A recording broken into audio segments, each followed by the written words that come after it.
ভোর হলো দুয়ার খুলো, কৃষক ভাই ওঠরে, আজ সাপ্তাহিক হাটবার ধান নিয়ে চলরে। প্রিয় দর্শক, আমরা আজকে আপনাদের দেখাতে নিয়ে যাচ্ছি বগুড়া জেলার নন্দীগ্রাম উপজেলার ঐতিহ্যবাহী রনবাগা ধানের হাট। সপ্তাহে 2 দিন শুক্রবার এবং সোমবার এই বাজারে প্রচুর পরিমাণ ধান বেচা কেনা হয়। এই সব ধান বিভিন্ন অঞ্চল থেকে বিভিন্ন যানবাহন করে এই বাজারে এসে থাকে। কেউ ভ্যানে বইছে এই সকল ধান, আবার কেউ টলি বা ভুটভুটি করে নিয়ে আসছে এই বাজারে। কি ধান নিয়েছিলেন? 34 বাজার কত আজকে? 2050 80। 50-80। হ্যাঁ। আচ্ছা, এই হাটের পরিবেশ আপনার কাছে কেমন লাগে? ভালোই। আচ্ছা, এই হাটের কোনো সমস্যা আছে বা আপনি যে নিয়ে আসেন আপনার সেবা কেমন পান? না সমস্যা নাই বাজারে।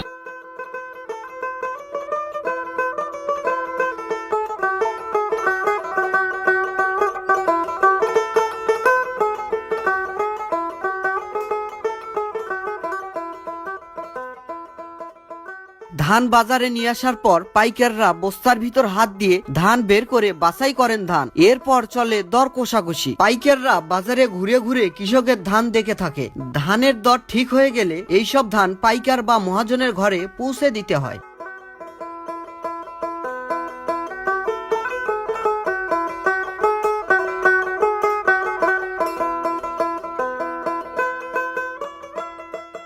বগুড়া নাটোর মহাসড়কের বুক চিরে বয়ে গেছে এই ঐতিহ্যবাহী রনবাগা ধানের হাট। হাট কর্তৃপক্ষ জানান, ঐতিহ্যবাহী এই হাটে অনেক দূর দূরান্ত থেকে পাইকার এবং বিক্রেতারা আসেন। জায়গা স্বল্পতার কারণে নানা রকম সমস্যার সম্মুখীন হন।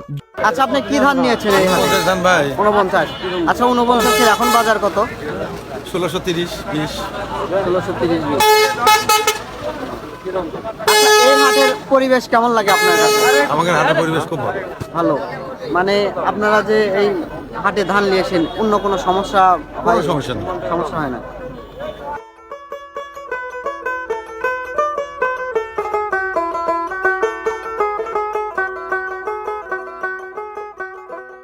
আমার নাম মোহাম্মদ হাবিবুর রহমান হাবিব, রনবাগা হাটের ইজারাদারের সহকারী ম্যানেজার।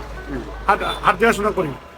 তেমন অবস্থায় বর্তমান আমি দীর্ঘদিন 7 বছর ধরে আছি এই হাটে। 7 বছর ধরে কাজ কর্মরত আছি। সেহেতু আমার জানা মতে আমাদের এখানে হাটের একটু অনেক সমস্যা আছে। সমস্যা বলতে আমাদের হাইওয়ে রোডের সাথে হাট, ধানের হাট।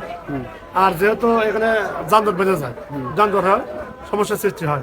এখানে বিভিন্ন জেলার থেকে লোক আসে, হাজার লোক আসে, বিভিন্ন জেলা থেকে লোক আসে ধান কেনাকাটা করে। আমাদের বগুড়া জেলার বৃহত্তর ধানের হাট বলতে এটা বড় হাট। বগুড়া জেলার মধ্যে ধানের হাট বলতে এখানে বড় হাট। বিভিন্ন জেলার লোক আসে এখানে। এখানে আমাদের কোনো ধান কেনাকাটার কোনো আল্লাহর রহমতে কোনো সমস্যা নেই। নিরাপত্তা ভালো আছে, টাকা পয়সা কোনো এলোমেলো হয় না। ধান কিনা সবাই খুশি। ধান বিক্রি শেষে মহাজন নিখুঁতভাবে হিসাব করে টাকা দেন কৃষককে। টাকা পেয়ে মনের আনন্দে সকালের খাবার খান গ্রাম বাংলার মাটির মানুষ কৃষক ভাইয়েরা। এই বাজারে ভোজন রসিক কৃষক ভাইদের জন্য রয়েছে হরেক রকম মুখরোচক খাবারের আয়োজন। আপনি এখানে খাওয়া দাওয়া করলেন? জি। আচ্ছা, এখানকার খাবারের গুণগত মান কেমন? গুণগত মান সবথেকে ভালো। বগুড়া এবং নাটোর, বগুড়া নাটোরের মধ্যে মাঝখানে আমাদের নন্দীগ্রামে রনবাগাতে জিয়া হোটেলের খাবার খুব ভালো, খুব উন্নত মানের খাবার, এবং এখানকার পরিবেশ খুব সুন্দর পরিবেশ।